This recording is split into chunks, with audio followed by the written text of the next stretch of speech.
Bienvenue dans le podcast West Odyssey, le podcast qui va à la rencontre des entrepreneurs du Grand Ouest. West Odyssey, c'est quoi ? L'idée, elle est double. Premièrement, le juridique est un élément qui est trop souvent mis de côté, dans un roadmap de l'entrepreneur. Ce dernier se dit qu'il n'a ni le temps ni l'argent pour contacter un avocat pour qu'il puisse mettre en musique son juridique. Pourtant, le juridique est un passage obligatoire vers la réussite du projet d'entreprise. Car avoir un juridique bien rédigé, c'est une charge mentale en moins pour le chef d'entreprise et un atout pour l'avenir de la société. Deuxièmement, nos territoires du Grand Ouest, de Rouen à La Rochelle, ville qui me tient à cœur car j'en suis originaire, en passant par Angers à Brest, sont caractérisés par un écosystème entrepreneurial très dynamique, avec des chefs d'entreprise qu'il convient de mettre en avant. C'est pourquoi, ensemble, nous allons à la rencontre de ces entrepreneurs et entrepreneuses qui portent des projets d'innovation forts, et nous allons échanger sur des sujets juridiques tout en restant pédagogiques, l'idée n'étant pas de faire un cours de droit, bien au contraire. L'ADN de West Odyssey, c'est avant tout une boîte à outils et un retour d'expérience du juridique fait par et pour les entrepreneurs.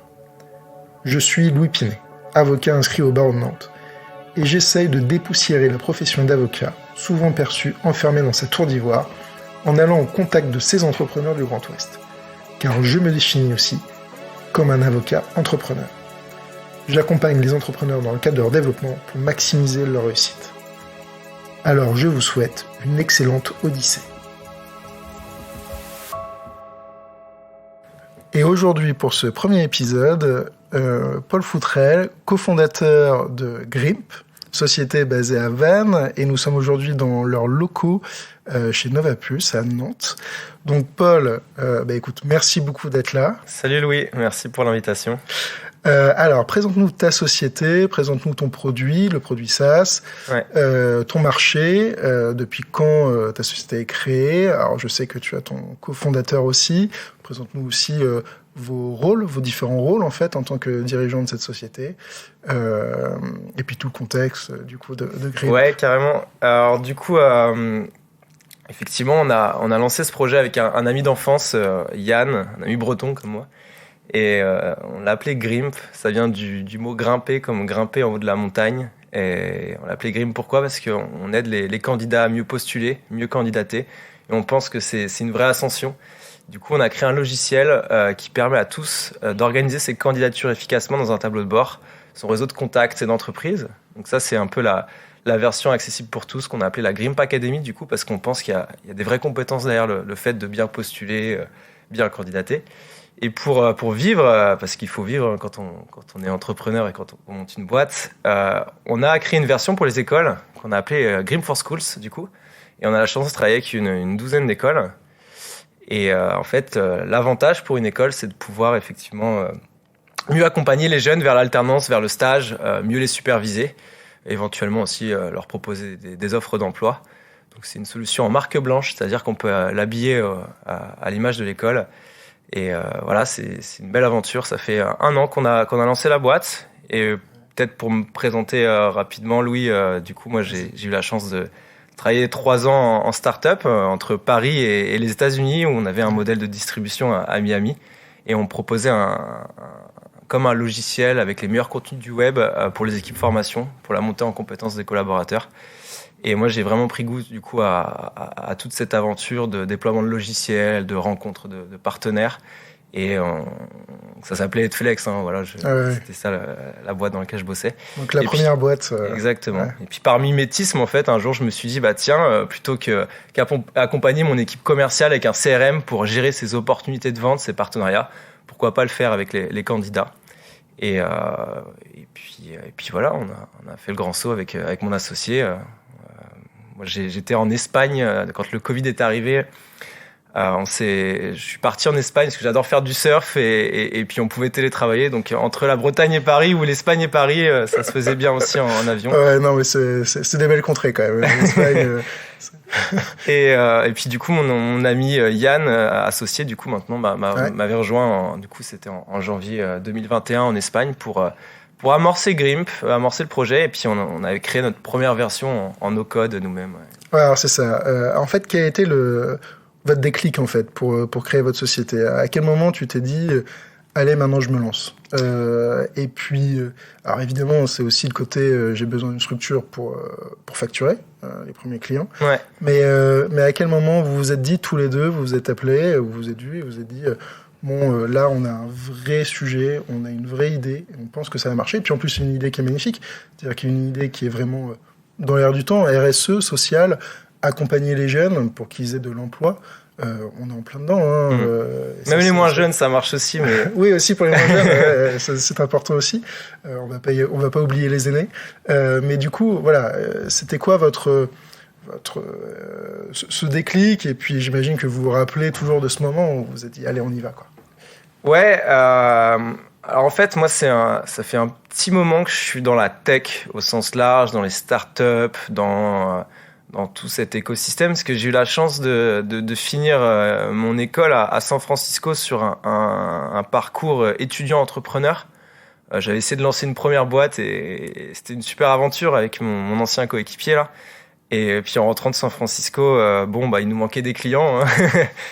Et du coup, c'est pour ça que... Les clients, on va en parler. On en parlera. Je pense que c'est hyper important quand on se lance d'aller chercher des partenaires ou des clients, évidemment.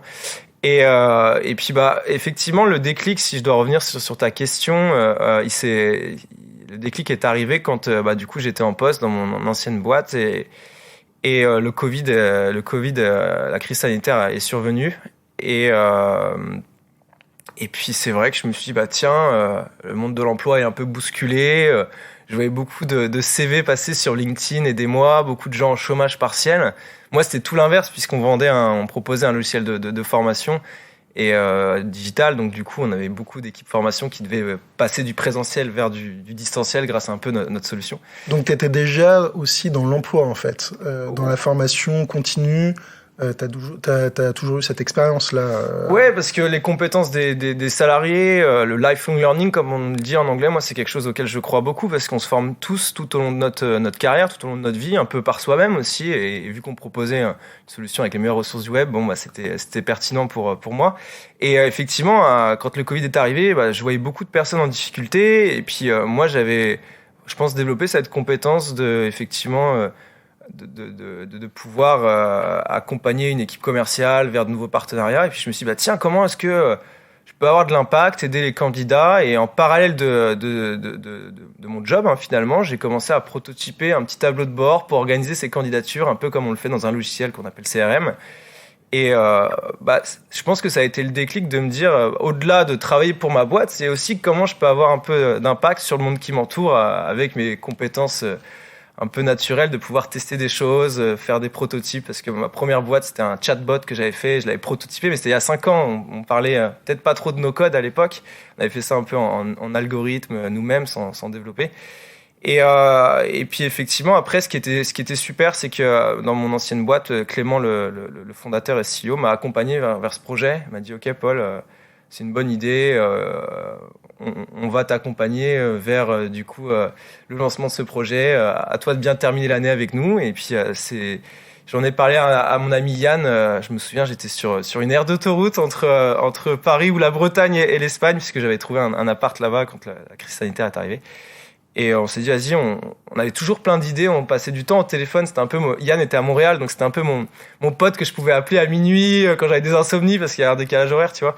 Et il me dit, ouais, c'est pas mal, il y a un truc à faire. Et du coup, on s'est lancé comme ça en décembre 2020, en pleine crise sanitaire. Et on a tout de suite prototypé notre solution ensemble. Et puis, on a fait un post LinkedIn, je m'en souviens, avec une petite vidéo. Regardez, on a une idée, on peut organiser ces candidatures efficacement. Ça peut peut-être vous aider, vous, dans votre recherche d'emploi, de stage, d'alternance. Parce que je voyais beaucoup de gens en difficulté, encore une fois.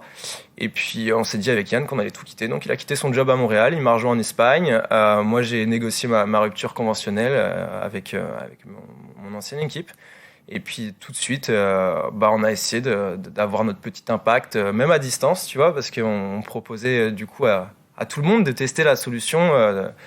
Et on avait nos premiers utilisateurs assez rapidement. Donc, moi, j'avais cette envie, effectivement, d'entreprendre depuis longtemps. Ça fait depuis toujours, en fait, que je lance des projets. Oui, c'est ça. C'était quelque chose qui était très ancré en toi, en fait. Le fait de devenir un entrepreneur, c'est quelque chose que tu as toujours voulu, tu as toujours eu en tête. Pas forcément aussi pour le statut d'entrepreneur. Je sais qu'il y a peut-être... peut-être un côté à la mode d'être CEO, entrepreneur. Et au début, quand on lance son projet, on n'est pas CEO, on est CEO de soi-même. Hein. Ouais. Et non, ça m'a toujours... en fait, j'ai toujours voulu aider les gens, avoir de l'impact, tester des choses, sortir de ma zone de confort. Et après 2-3 ans d'expérience comme ça dans une belle startup, je me suis dit, bah voilà, j'avais toutes les cordes à mon arc pour me lancer. Et je pense que le timing est aussi important. Naturellement, on sent que c'est le bon moment d'y aller. Et du coup, bah, on a fait all-in, comme on dit au poker. Hein. Là, on n'a pas de plan B. On est à 100% dans le projet. Et ça fait du coup 1 an qu'on bosse sur Grimp. Et on est très content. On a beaucoup de... Alors là, vous en êtes où sur cette première année? Quel est ton feedback de cette première année depuis la constitution de la boîte? Où en est le projet? Où en est les versions de votre système SaaS? Voilà, explique-moi un peu quels sont aussi les prochains challenges. Où est-ce que tu veux emmener en fait l'ensemble de tes collaborateurs? Voilà, explique-nous un peu ce que tu as envie de faire. Et justement, tu nous dis Grimp, c'est escalader. Où est-ce que tu as envie d'aller escalader? Alors ouais, Grimp, on l'a appelé Grimp pour l'international, mais Grimp du mot grimper, ouais. Aujourd'hui, après 1 an, bon déjà, ça a été un peu les montagnes russes, hein, pour chaque projet, chaque entrepreneur. C'est un peu ça, c'est pareil. toujours le même problème hein, des entrepreneurs. Le début est toujours très compliqué. D'ailleurs, c'est pour ça qu'il faut être conseillé, il faut anticiper les problématiques.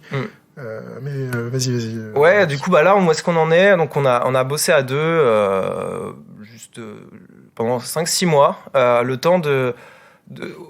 temps aussi d'avoir nos premiers partenaires, avoir un petit peu de traction, comme on dit, un peu d'usage. Rapidement, on s'est rapproché aussi de la technopole de Vannes,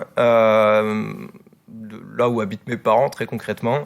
Parce qu'il y a toujours, en fait, d'un point de vue local, il y a toujours des structures d'accompagnement, alors que ça soit financier ou même sur des conseils ou sur d'autres typologies de sujets. Là-dessus, je rebondis, hein, mais c'est vrai que les territoires, on a cette technopole, on a aussi plein d'incubateurs, hein, comme Novaplus aujourd'hui, dans lesquels on enregistre à Nantes. Je donne des cours de droit hein, à des technopoles, et c'est vrai qu'il ne faut pas hésiter à aller voir ces structures qui font un maillage du territoire et qui viennent encadrer hein, les jeunes pousses, les jeunes startups, les entrepreneurs. Et ça, c'est extrêmement important. Et surtout, il y a vraiment des gens extraordinaires, de qualité, et qui sont là vraiment pour aider tous ces entrepreneurs à développer le projet d'un point de vue juridique, mais pas que. Hein. Il y a un point de vue comptable, le marketing, le sales. On va aussi en parler du sales juste après. Et donc j'invite hein, tous les entrepreneurs qui ont ces idées à aller se regrouper vers ces structures-là. Et peu importe la maturité du projet, finalement, nous, on est arrivé, c'est vrai qu'on s'est connecté à la Technopole, on avait déjà un produit, des partenaires, un peu de bouteilles on n'avait pas forcément besoin d'accompagnement marketing ou de business plan, d'études de marché, parce qu'on était déjà lancé. Par contre, ce qui a été super, c'est que ça nous a ouvert des portes sur des subventions, des financements, et ça aide pas mal aussi au début. Mais il faut huiler la machine. Hein, oui, bien sûr. Non, mais il faut pas se mentir. Au début, la trésor, il y en a peu. On a besoin de subventions, du coup, pour avancer, pour pouvoir payer les premiers alternants, le premier CDI, pour pouvoir avancer, pour pouvoir sortir les premiers projets. Et ça, les subventions, elles sont indispensables. Ouais, c'est un bon réflexe à avoir, mais c'est plus facile d'aller chercher des subventions quand on a une belle histoire à raconter avec déjà un peu de matière. Et pour revenir sur ta question de où est-ce qu'on en est aujourd'hui, et je te parlais des montagnes russes, c'est vrai que les montagnes russes d'avoir créé un premier prototype en no-code, de l'avoir fait évoluer, d'avoir géré la tech nous-mêmes. Ouais, justement, explique-nous un peu ce que c'est que le no-code. Parce que, je sais que vous avez géré en fait au tout début, c'est ça la constitution de votre logiciel en fait. Ouais, très concrètement aujourd'hui en 2022, ça passe vite d'ailleurs. Je pense qu'on peut tous rapidement créer la première version de son idée, de son produit en quelques heures quoi. Le no-code c'est quoi? C'est être capable pour moi de créer quelque chose de concret grâce à la technologie, sans faire de code, sans faire de développement web, sans être ingénieur. On a plein de logiciels qu'on peut imbriquer les uns entre les autres. Nous, par exemple, tu vois, pour être très transparent avec toi, on avait commencé avec Airtable, qui est une base de données intelligente, une belle boîte américaine du coup, hein, pas une boîte bretonne, il n'y a pas encore de filiale. Airtable, c'était un peu... Il y a beaucoup de Bretons aussi aux États-Unis, du coup, ça marche. Donc c'est une base de données un peu intelligente et rapidement un ami à moi, parce que quand on se lance, on parle toujours de son projet, on pitch toujours tout le temps. Enfin, ça nous anime et je crois beaucoup au fait d'être très focus et à 100% dans ce qu'on veut lancer. Un ami à moi m'a dit, bah tiens, ton Airtable, ta première version, on a déjà quelques utilisateurs, donc on les bichonnait, on faisait l'onboarding, donc l'intégration sur Airtable un peu manuellement, parce que c'était pas quelque chose qu'on pouvait passer à l'échelle, lancer un lien et puis avoir une page d'inscription, de connexion. Enfin, c'était vraiment quelque chose de très manuel. Un ami développeur me dit, bah tiens, regarde, il y a un autre logiciel qui s'appelle Stacker qui permet d'un Airtable, de passer d'un Airtable à une interface web comme un logiciel. Et en fait, tu connectes deux API entre elles. Donc des API, c'est un petit peu le cœur de la machine d'Airtable. Tu fais un pont entre un logiciel et un autre. Et ça nous a créé une interface comme par magie en 3 clics. Et du coup, en drag and drop, comme on dit en anglais, donc on déplace des cases, on crée des boutons, un peu d'algorithmie. On peut se faire son propre logiciel avec une base de données, du coup, un back-office, comme on le dit, sur Airtable, un front, donc la partie visible sur Stacker. Et puis, du coup, ce qui était magique, c'est qu'on pouvait faire des inscriptions. Donc, on a pu passer de notre petit prototype à quelque chose de plus scalable qu'on peut passer à l'échelle. Et on a été chercher comme ça 100, 150, 200, 300 utilisateurs, puisque on communique toujours, on communique toujours d'ailleurs sur toutes les étapes qu'on franchit pour essayer de se connecter à nos utilisateurs, à nos partenaires, récupérer des feedbacks, améliorer la solution. Et donc, en no-code, on a fait du Airtable, du Stacker, et puis on s'est dit, tiens, ça serait pas mal d'avoir un espace statistique pour les écoles. Donc on a été chercher du Google Data Studio, qu'on a connecté à notre base de données. On a pu modéliser des graphes, et d'ailleurs, ça c'est Yann, mon associé, qui l'a très bien fait. Et on s'est dit comment mesurer le ROI de ce qu'on propose aux partenaires, parce qu'évidemment, quand tu achètes un logiciel, t'as investi, quoi. C'est pas juste une dépense. Il faut que tu en tires du ROI, il faut que tu gagnes du temps, il faut qu'il se passe quelque chose, quoi. Donc on avait un bel espace statistique, et puis comme ça, de problème en problème, en faisant beaucoup de rendez-vous avec des partenaires, des utilisateurs, des candidats, on arrivait à sourcer les besoins, et on a rajouté des petites briques comme un chat pour récolter les feedbacks, les avis des utilisateurs, pour demander est-ce que vous recommanderiez l'outil, et cette première version, assez robuste, hein, d'ailleurs, on l'a gardée pendant, je dirais, 8 mois, jusqu'à... Oui, c'est quand même un sacré bout de temps, elle a été très robuste. Ouais, ça fonctionnait très très bien, parce que vu que c'est des solutions tierces un peu américaines, encore une fois, tout ce qui est sécurité, scalabilité, voilà, ça tient plutôt bien. Il y a plein de concurrents ou de solutions connexes ou complémentaires à Airtable et à Stacker. Voilà, le no-code aujourd'hui, en une recherche Google, tu peux passer d'une idée à un prototype et aller dans le concret, quoi. Parce que c'est vrai qu'on n'a pas fait de business plan, d'études de marché, et justement là, c'est important, là, on commence à s'y mettre pour essayer d'aller un peu plus loin. Ouais, le business plan, hein, c'est vraiment indispensable si vous voulez, du coup, scaler, hein, parce que ça vous permet d'anticiper en fait financièrement les charges et les recettes de la boîte sur les prochaines années. Et si vous voulez lever de la dette ou lever des fonds, forcément vous avez besoin d'un business plan, c'est indispensable. Et puis surtout, ça permet aussi d'avancer en pleine sérénité et de se faire 3 business plans, un business crash, un business classique, et puis le business où on est dans le plus, dans les croissances plus. Mais vraiment, je recommande à tous les entrepreneurs de faire ce type de business plan. Ouais. Je reviens sur ce que je viens de dire. On a quand même fait un business plan je sais, pour aller chercher de la dette bancaire, de la subvention, des partenariats financiers.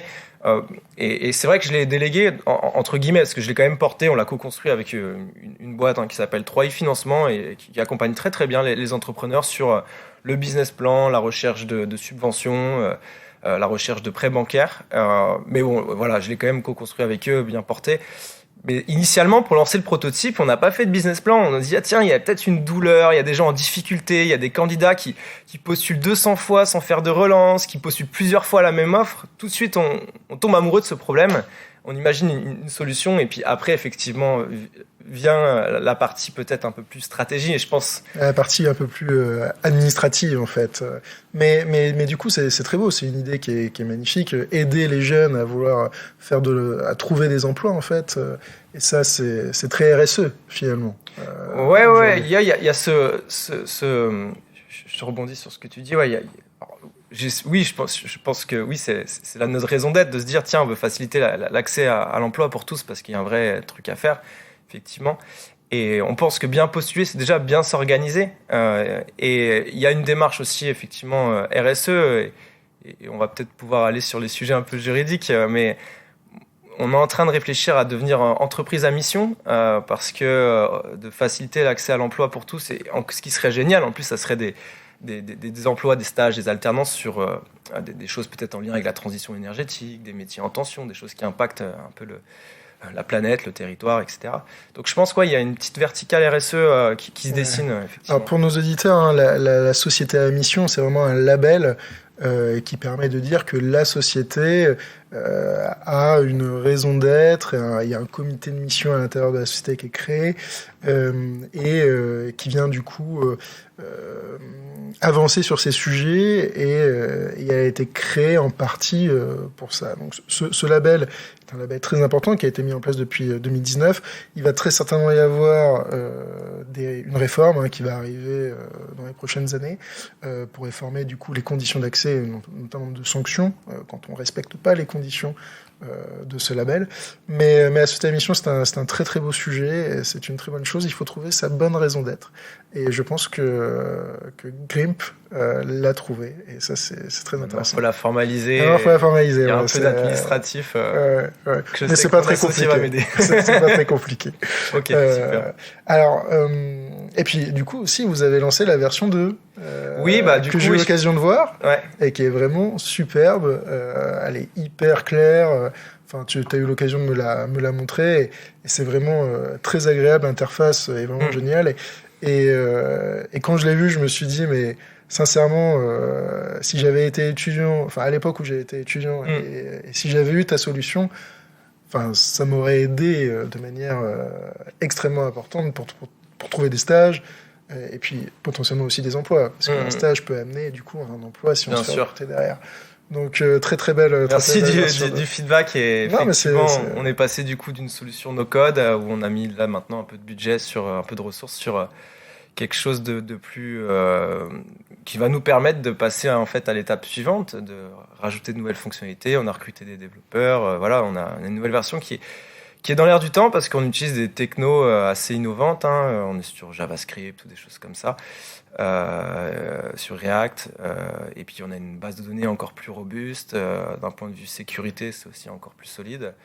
Et ça a été 3 mois de développement avec une super rencontre aussi, Mathieu, en freelance, qui nous a aidés là, sur 3 mois. Et lui, justement, il n'est pas resté avec nous, pas parce que ça se passait mal, au contraire, c'est qu'il voulait vraiment lancer sa boîte dans une verticale transition énergétique, justement. Et donc, on a bouclé le contrat en freelance. On travaille avec un super alternant en développement back-end. On a recruté notre premier CDI là, sur le front, donc la partie visible, pour encore améliorer cette solution.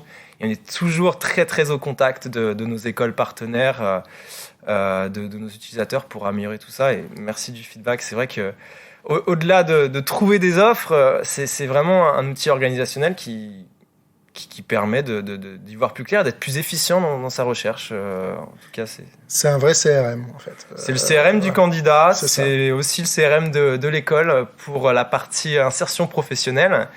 Et bientôt, il y aura peut-être une verticale Grimp for Business pour les TPE, PME, pour aller recruter des talents. Ouais. Ah, super. Alors, il y avait un sujet sur lequel je voulais vraiment qu'on discute, et il vient de ton expérience de sales, de la vente. Parce que du coup, tu as eu quelques expériences, tu as déjà monté des boîtes, voilà, c'est des choses, t'es pas novice en la matière, et tu es vraiment spécialisé dans la vente. Et c'est vrai que aujourd'hui, on voit beaucoup de sociétés, de startups qui ont du mal à arriver dans la commercialisation de leurs produits. Et toi, avec ton co-associé, vous avez pris en fait le contre-pied de ça, et vous vous êtes dit, avant toute chose, il me faut du chiffre d'affaires pour pouvoir bien vivre. Et du coup, vous vous êtes lancé très tôt. C'est ce que tu disais d'ailleurs. Vous avez commencé à avoir 200, 300 utilisateurs sur la première année d'utilisation, ce qui est quand même très important. Sur les premiers mois. Ouais, sur les premiers mois, c'est ça, sur les premiers mois. Et du coup, ça, c'est cet état d'esprit qui me paraît extrêmement important et sur lequel je voudrais qu'on discute. Puisque aujourd'hui, on voit quand même beaucoup de sociétés, de jeunes pousses qui essayent de vendre ou surtout de lever des fonds. Leur objectif est essentiellement de vouloir lever des fonds sur juste des slides. Or, aujourd'hui, ça me paraît beaucoup plus compliqué.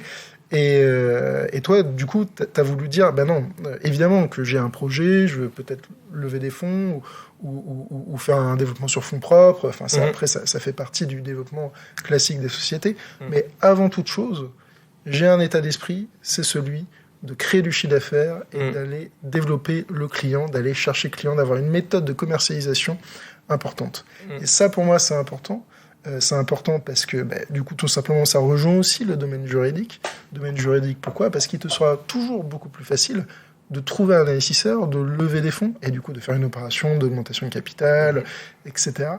Si tu as un business plan, du coup, on revient sur le business plan, qui prouve que tu as déjà des clients et que tu peux en avoir encore beaucoup plus. Et j'aimerais que tu nous parles un peu de cet état d'esprit, que tu nous développes un peu ce schéma de pensée et cette volonté. Et d'ailleurs, sur les plans que vous avez sur les prochaines années ou les prochains mois, parce que les prochaines années, ça, c'est un peu long, hein, mais voilà. Là, quel est ton état d'esprit ? T'ouvres un sujet assez large et parfois complexe, je pense, surtout peut-être en France, sur le mot vente qui est un peu barbare. Pour avoir eu la chance d'avoir bossé un peu aux États-Unis, d'être passé là-bas, on fait tous du business là-bas et ça, c'est comme ça, c'est dans les mœurs.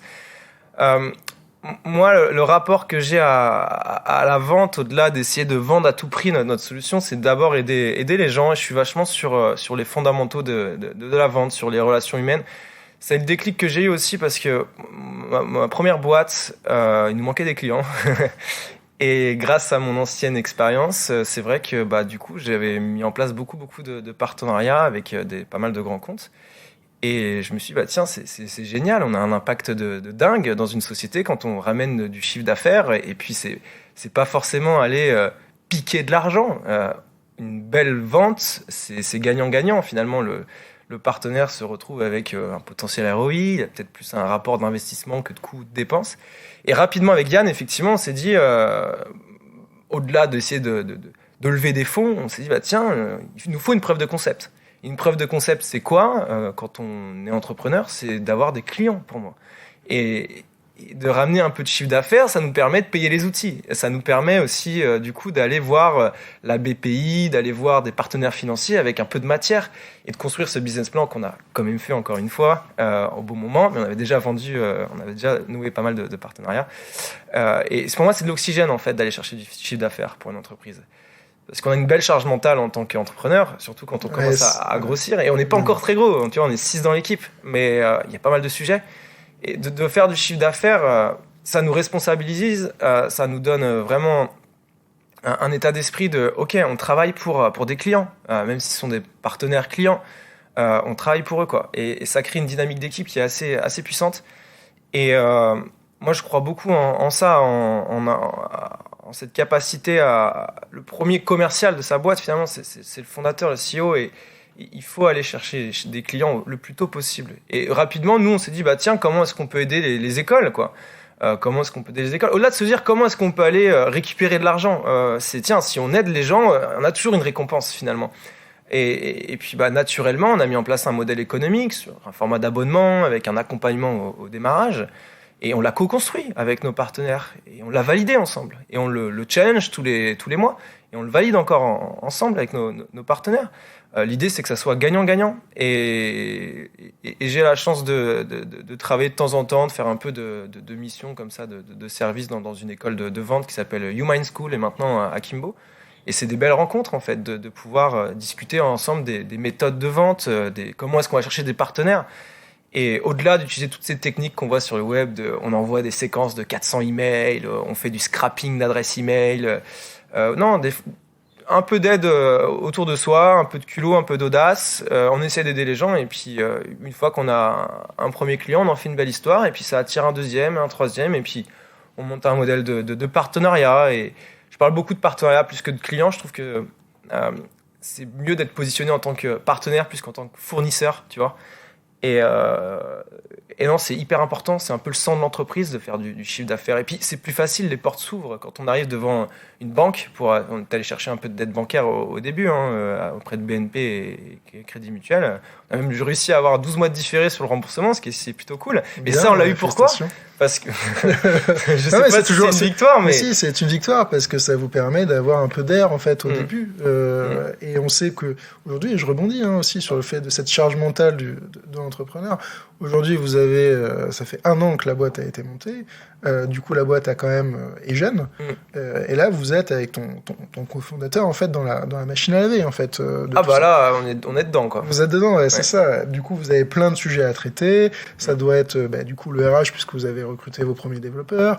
Donc rédaction des contrats de travail, etc. Ça va être aussi la compta. Ça va être aussi du coup la fiscalité, le juridique. Ça va être peaufiner les contrats. Ça va être la production aussi, sortir la V2, avoir les retours de cette V2, mettre en place du coup les corrections, etc. Et en fait, à la fin de la journée, toi en tant qu'entrepreneur, fondateur de ta boîte, tu te dis mais attends, j'ai mis plein de sujets j'ai pris des décisions, j'ai arbitré sur plein de sujets dans lesquels je suis pas forcément le plus compétent, mais je dois le faire parce que c'est ma boîte. Et du coup, à la fin de la journée, tu peux te dire mais est-ce que j'ai vraiment fait ce que j'aime, c'est-à-dire toi la production, la vente, et ça c'est un vrai sujet, c'est la solitude du dirigeant. Et moi c'est un sujet qui me touche particulièrement parce qu'il faut accompagner les entrepreneurs. Alors moi en tant qu'avocat, et je rebondis aussi sur ce que tu dis sur le fait de partenaire, je me vois aussi plus comme un partenaire avec les clients parce que on est en face d'entrepreneurs qui, comme toi, sont vraiment dans la machine à laver et ont besoin d'air, ont besoin d'oxygène. Alors l'oxygène, elle est d'une part évidemment vis-à-vis du chiffre d'affaires que vous faites, parce que il faut bien ramener des sous dans la trésor, mais il vient aussi cet oxygène sur les conseils. Et sur les conseils, du coup, du comptable, de l'avocat, etc. Puisque ces conseils-là, ces partenaires-là, sont là pour vous permettre d'arbitrer en fait sur des choix qu'on vous donne en fait sur plein de types d'éléments et notamment juridiques. Et c'est ça qui est intéressant aujourd'hui d'en discuter parce qu'il y a beaucoup en fait d'entrepreneurs dans ton cas qui sont au tout début de leur boîte qui donnent tout. Je veux dire, tes journées, week-end compris, on est focus à 100% effectivement et je te rejoins là-dessus de savoir demander de l'aide, de savoir bien s'entourer, c'est essentiel au démarrage. Et puis de pouvoir créer une petite équipe pour, c'est tout bête, mais déléguer des tâches. Avec mon associé, on a chacun notre périmètre et ça nous permet de pouvoir avancer. Et puis on aura un peu plus d'oxygène une fois qu'on aura du coup un peu plus de croissance, je pense. Et c'est vrai qu'on a une belle boîte. On se rémunère pas en tant qu'associé fondateur pour l'instant. On a tout mis dans le projet. Ça, c'est un vrai sujet, la rémunération des jeunes dirigeants dans ces boîtes. Alors souvent, en fait, il n'y a pas de rémunération parce qu'il y a le chômage à côté et qui permet du coup, moi, j'ai le chômage, Oui, voilà, c'est ça. C'est un peu le premier investisseur de France, je pense, et ça m'aide bien. Mon associé, lui, qui a travaillé à Montréal, lui, c'est un peu plus complexe, mais c'est aussi pour ça qu'on s'est dit qu'il fallait qu'on fasse du chiffre d'affaires. C'est que en fait, finalement, t'as une boîte quand ? T'as une boîte quand t'es CEO sur ton profil LinkedIn ? Non. T'as une boîte quand t'as recruté deux stagiaires en alternant ? Non. T'as une boîte quand t'as rejoint un incubateur ? Non. Je pense que t'as une boîte quand, ça y est, t'as un peu ta tranquillité d'esprit de se dire, je vis de mon propre projet, je vis de ma propre structure. Et ce qui est cool, c'est que toute l'équipe est mobilisée aussi autour de nous pour faire en sorte que chacun puisse trouver cette tranquillité d'esprit qui passe par une tranquillité un peu financière, parce qu'on n'est pas hyper exigeant là-dessus, mais il faut qu'on puisse abaisser cette charge mentale grâce au fait de pouvoir se verser un salaire pour se focus à 100% sur le projet et l'impact qu'on dégage. Et on y est presque. Bon, ça c'est super à entendre. Non, mais c'est très important parce que la rémunération, évidemment, tout travail mérite salaire. Et du coup, non, c'est important de le dire. Et c'est vrai que beaucoup de jeunes entrepreneurs ne se rémunèrent pas au tout début ou avec des très petites rémunérations. Donc voilà, c'est un vrai sujet. Mais il y avait aussi un deuxième élément qu'on voulait discuter, c'était du coup la constitution de ta boîte. Ouais. Alors comment ça s'est passé en fait, les statuts, comment vous vous êtes dit, allez, comment on s'organise, comment aussi on se dit, est-ce que ça a été naturel cette division de tâches entre ton co-associé, comment ça s'est passé, voilà. C'est ces deux éléments qui sont vraiment du coup plus du coup dans l'administratif, hein, la constitution de ta boîte, du coup tes statuts, vous êtes deux dirigeants, président et DG, donc voilà, il y a des tâches qu'il faut se définir. Est-ce que ça a été compliqué ou justement est-ce que ça a été complètement naturel, et les relations entre co-associés, comment ça se passe, voilà, c'est ces petites choses qui sont importantes parce que ça définit en fait vos relations sur le long terme en tant que à la fois dirigeant d'entreprise, mais aussi entre co-associés et cofondateurs. Ouais, sur ces aspects-là, effectivement, au début, moi, j'avais le statut auto-entrepreneur, donc ça me permettait de me dire, bon, si on a un premier partenaire et qu'il faut facturer, je peux le faire en tant qu'auto-entrepreneur, pardon. Puis j'ai rapidement compris qu'en ayant le chômage, si je facturais en tant qu'auto-entrepreneur, j'abaissais aussi mon chômage. Et très naturellement, on s'est dit qu'avec mon associé, qu'il fallait aussi qu'on structure un peu les choses et que on avait ce projet, on était impliqués, on avait tout quitté pour lancer Grimp à 100%. Et je me souviens, on était en Espagne, parce qu'on est resté 6 mois en Espagne, on a fait une coloc en fait, c'était un peu cool. L'auberge espagnole. Non mais voilà, t'es associé, tu montes un projet, et puis on bossait depuis l'appart, on allait au surf ensemble et on parlait aussi du projet. Et puis rapidement, on a trouvé un premier partenariat et on s'est dit, tiens, pour facturer, ça serait bien d'avoir une structure juridique. Et puis, vu qu'on est un peu geek et connecté, dès qu'on a un problème, on cherche sur Google un logiciel ou quelque chose. On est tombé sur Legal Start, je crois. Et on a tout de suite créé une SAS. Pourquoi une SAS ? Parce qu'on s'est dit que les startups étaient souvent sur une SAS. C'est pas ma spécialité, tu vois, ce genre de sujet. Et on a créé une SAS. Donc on a constitué les statuts un peu automatiquement, donc avec les limites et les risques que ça doit... que ça peut avoir, ça peut avoir, ouais. Et on a vu qu'il fallait mettre un peu de capital social et qu'on peut commencer à créer une SAS avec 1 euro. On s'est dit qu'1 euro, c'était quand même pas très sexy sur... quand tu vas sur société.com ou sur papers, Infogreffe, du coup, on a mis 500 euros chacun où on a réparti les parts. Il y a un petit décalage parce qu'on voulait pas faire ça de manière égalitaire, dans le sens où on a vu sur Google aussi que c'était mieux de... Ouais, non mais ça c'est ça vous c'est votre actionnariat, mais c'est vrai que pour rebondir là-dessus sur les statuts, il faut faire toujours très attention lorsqu'on va sur ce type de plateforme. Voilà, elles ont leur utilité, mais la plupart du temps, les entrepreneurs constituent leur boîte et ne savent même pas ce qu'il y a, parce que ce qu'elles ont besoin en fait, c'est vraiment un cabis pour pouvoir avoir du coup un numéro de TVA, un numéro RCS et commencer à faire tout simplement les premières factures, quoi. Et en fait, elles ont des statuts, elles savent pas ce qu'il y a dedans. Or les statuts, c'est quand même extrêmement important, c'est pas que pour avoir un cabis, c'est ce qui va rythmer la vie de la société, les approbations des comptes, les assemblées générales, extraordinaires, ordinaires, le pouvoir du président, du DG, ce système de révocation, de nomination, voilà, il y a plein de clauses sur lesquelles il faut être extrêmement attentif, et c'est vrai que c'est en quelque sorte un danger de ne pas savoir ce qu'il y a dedans et de faire ça de manière automatique. Ouais, c'est un risque qu'on a pris. Ouais. Alors c'est un risque, mais c'est pas très grave. C'est pas marqué dans le marbre. Tu peux déjà lire tes statuts et savoir ce qu'il y a dedans, mais ensuite surtout tu peux les modifier. Ça, bien sûr, on les a déjà modifiés. Heureusement, oui, voilà. Mais le sujet, c'est vraiment globalement pour l'ensemble des entrepreneurs, faites très attention lorsque vous constituez votre boîte, ou même après, lorsque vous connaissez pas le contenu de vos statuts, lisez-les, prenez connaissance, puisque des statuts automatiques, le problème c'est que chaque société est différente et chaque cofondateur est différent, chaque équipe est différente et vous avez des besoins radicalement différents entre tel et tel type de projet, et vos statuts, c'est un peu ça reflète en fait l'esprit de votre société. Et justement, la raison d'être, par exemple, de Grimp, vous auriez pu... après, c'est un sujet qui est déterminé après, hein, c'est toute une réflexion, mais la raison d'être, la société à mission, voilà, c'est des sujets qu'on peut d'ores et déjà intégrer dans des statuts le plus tôt possible, parce qu'après ça évite évidemment d'autres formalités, d'autres modifications, etc. Donc ça, ce sont des sujets qu'il faut prendre en amont, discuter, anticiper avec le cofondateur et toute l'équipe pour pouvoir du coup avoir des statuts propres et pour avancer en fait tout simplement sur le long terme avec ces statuts. Mais quoi qu'il arrive, et bon, c'est toujours ça, hein, rien n'est marqué dans le marbre. Des statuts, un pacte d'associés, etc. Ce sont des documents juridiques qui ont vocation à être ce que j'appelle organiques. C'est-à-dire ce sont des documents juridiques qui vivent, donc qu'on peut modifier au fur et à mesure de la vie de la société. Notamment quand tu as une levée de fonds qui arrive, les investisseurs, forcément, ils vont vouloir déjà ton pacte d'associés que tu as avec ton cofondateur, il va être résilié, et puis tes statuts, ils vont forcément avoir des modifications, et c'est normal.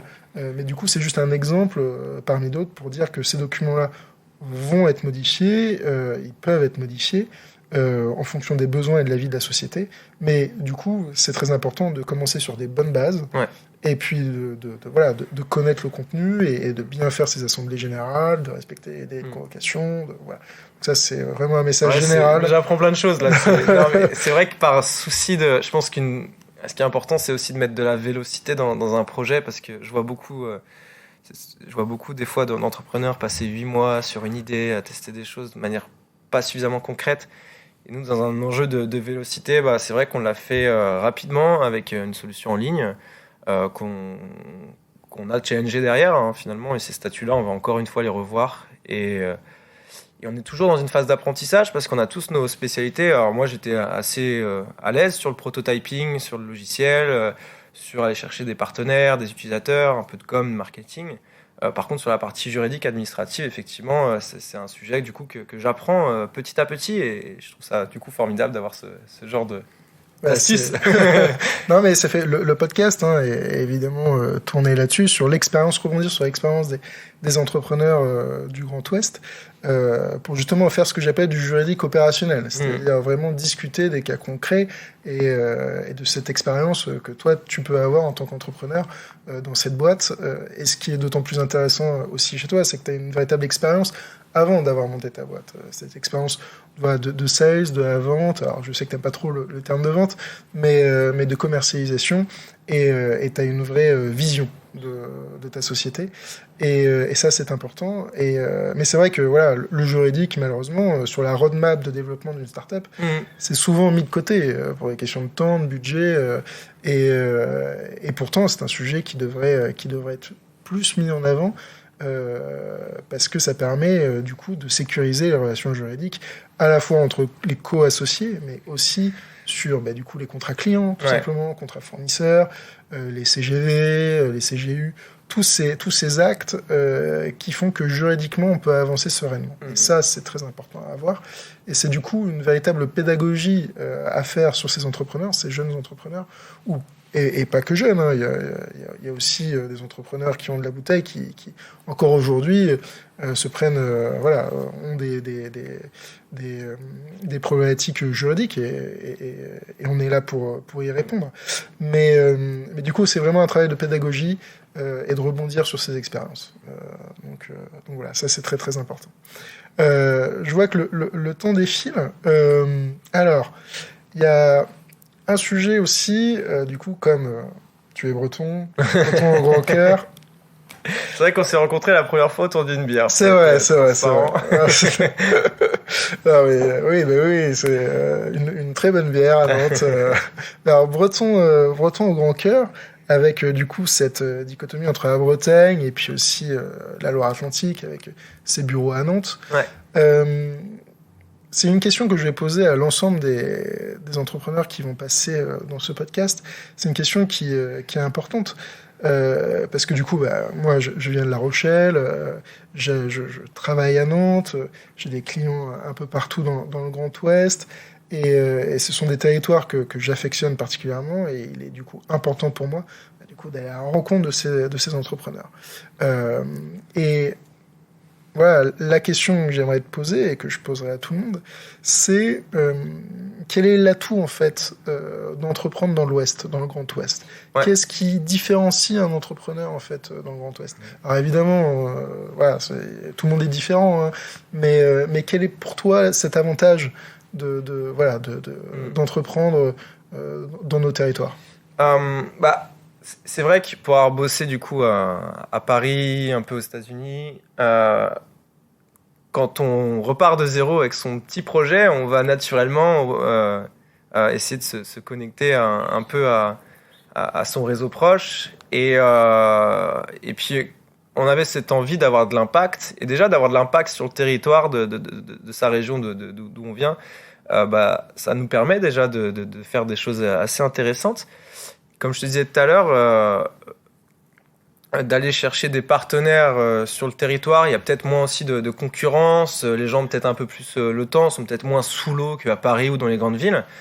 Et on s'est rendu compte aussi qu'il y avait un vrai accompagnement dans par exemple dans les technopoles, dans les départements en Bretagne, pour être très concret, et il y avait aussi un peu d'aide financière possible, et les connexions se sont faites un peu naturellement. Et puis mon réseau proche, mon réseau familial aussi est dans le Grand Ouest. Et puis je suis membre d'une association qui s'appelle EdTech Grand Ouest, donc qui est rattachée à EdTech France. Avant on appelait ça un cluster, donc on n'appelle plus ça un cluster, on appelle ça maintenant voilà. J'ai plus le terme, mais voilà, c'est une association. Voilà. Et ce qui est super, c'est que ça m'a connecté à pas mal d'acteurs dans l'éducation, la technologie sur le Grand Ouest, alors des CFA, des écoles, des entrepreneurs. Et puis mon associé du coup est breton aussi, un ami d'enfance. Lui il vient de Paimpol, moi je suis de Vannes. Et on a mis le siège social du coup à Vannes dans une optique peut-être moyen long terme de pouvoir se dire tiens, le monde a changé avec la crise sanitaire, les cartes sont un peu redistribuées, on n'a pas besoin de faire une boîte à Paris ou dans une grande métropole. On peut peut-être un jour avoir des bureaux, des locaux, créer de l'emploi aussi peut-être dans le Morbihan, tu vois. Et on est à Nantes, pourquoi? Parce qu'on a été pris dans un programme d'accélération chez Novapus, un bel accélérateur. Et puis d'un côté perso, madame fait aussi travaille ici sur Nantes. Mais on passe de Nantes à Rennes assez régulièrement. Et parce qu'il y a aussi des bureaux à Rennes avec cet accélérateur. Et puis moi, c'est vrai que j'ai dans un coin de la tête peut-être d'aller nous installer, alors si l'équipe veut bien le suivre, hein, on verra comment ça se passe, de manière hybride, et peut-être directement aussi un peu plus proche de là où je viens. Ce qui est cool aussi, ce qui est intéressant de se connecter avec vraiment d'un point de vue local, c'est que tu peux facilement aussi du coup te connecter comme je disais tout à l'heure, à des partenaires financiers, de l'accompagnement, et finalement tu peux faire un peu cette technique, je sais pas si c'est un peu de la technique de l'escargot, tu prends un partenaire en local, un deuxième un peu plus loin, un troisième, et ok, on veut faire une boîte internationale parce qu'on pense qu'on peut aider beaucoup de gens à mieux postuler, mieux candidater, beaucoup d'écoles, beaucoup peut-être d'entreprises, bientôt TPE, PME, à recruter des talents partout dans le monde. Mais on ne s'est pas dit qu'on allait tout de suite le faire. On voulait d'abord aller avoir notre preuve de concept en toute modestie, parce que voilà, j'ai pas monté 10 boîtes avant, j'ai pas me lancé la boîte avec des millions d'euros sur le compte, hein. On a mis ce qu'on pouvait au démarrage. Et déjà, si on a de l'impact en local, déjà si on peut faire une belle TPE bretonne ou nantaise, c'est très bien. C'est déjà très bien. Si on peut en vivre, c'est déjà super. Et si on peut aider un maximum de personnes sur le territoire, c'est super. Et oui, je pense que tu vois, il y a les réseaux initiatives, réseaux entreprendre dans les différentes régions. Ça, c'est aussi un petit coup de pouce pour le dirigeant de pouvoir faire des rencontres assez facilement, et que ce soit pour l'INPI, que ce soit pour la BPI, que ce soit pour des partenaires, en fait. Les mises en relation se font assez naturellement, rapidement. On a quelques partenaires à Paris, ça se passe super bien, et on a aussi quelques partenaires un peu partout en France. Mais ça me tenait aussi à cœur, je pense, d'avoir un impact sur le territoire, et c'est aussi pour ça que je suis membre de l'association EdTech Grand Ouest, et qu'on va essayer d'en faire quelque chose de sympa, quoi. Voilà pour répondre à ta question. C'est parfait. Faire vivre l'écosystème, en fait, tout simplement, des territoires. Peut-être montrer l'exemple aussi. Aussi, non, mais c'est très bien. Et puis, comme tu le dis, la crise sanitaire a fait bouger les lignes sur les constitutions de boîtes, et dématérialiser les plateformes SaaS, et puis aussi t'étais en télétravail au tout début, quand t'as eu l'idée de la boîte, etc. Et tout ça vient profondément modifier la psychologie des entrepreneurs, et du coup le fait de créer dans les territoires en Bretagne, Nantes, Normandie, voilà, Loire-Atlantique, c'est devenu quelque chose qui grandit et j'espère que ça va continuer puisque c'est extrêmement important. Et on a ici sur ces territoires-là l'ensemble des compétences pour justement aider les entrepreneurs à se développer et à faire de très très belles sociétés. Pourquoi même voilà, des licornes, des choses très très belles, quoi. Alors une licorne, je sais pas. Faut viser très haut. Non, mais il faut avoir de l'ambition. Mais déjà, tu vois, d'aller chercher des talents dans des écoles, bien ici, sûr, des développeurs. Il y a plein d'écoles. Voilà, il y a de quoi faire. Et puis créer de l'emploi un peu autour de soi. On aurait pu prendre des freelances un peu partout sur la partie technique, mais au final, on essaye vraiment de se dire. Bah voilà, on fait une belle équipe, on a un projet qu'on porte tous, et je pense que c'est comme ça qu'on arrivera à atteindre nos ambitions et pouvoir, encore une fois, j'utilise beaucoup ce mot, mais avoir de l'impact. C'est pour ça en fait que je vis, je me dis tiens, qu'est-ce que trace je vais laisser, quoi, qu'est-ce qu'il faut que je fasse. C'est pas forcément pour un gros salaire, c'est pas forcément pour... Mais quel impact on peut avoir autour de nous. Et déjà, comme je te disais, si on a un impact dans le Grand Ouest, moi je serais très content. Hein. Je serais très content. Eh ben, c'est super. Et on l'a déjà un petit peu. Oui, vous l'avez déjà. Non, vous l'avez déjà, cet impact. Pour. Écoute, merci beaucoup, Paul. C'était vraiment extrêmement intéressant. Et puis, écoutez, à la prochaine et au prochain épisode de ce podcast. Salut Louis. Et merci pour l'invitation. Merci à toi. Ciao. Salut.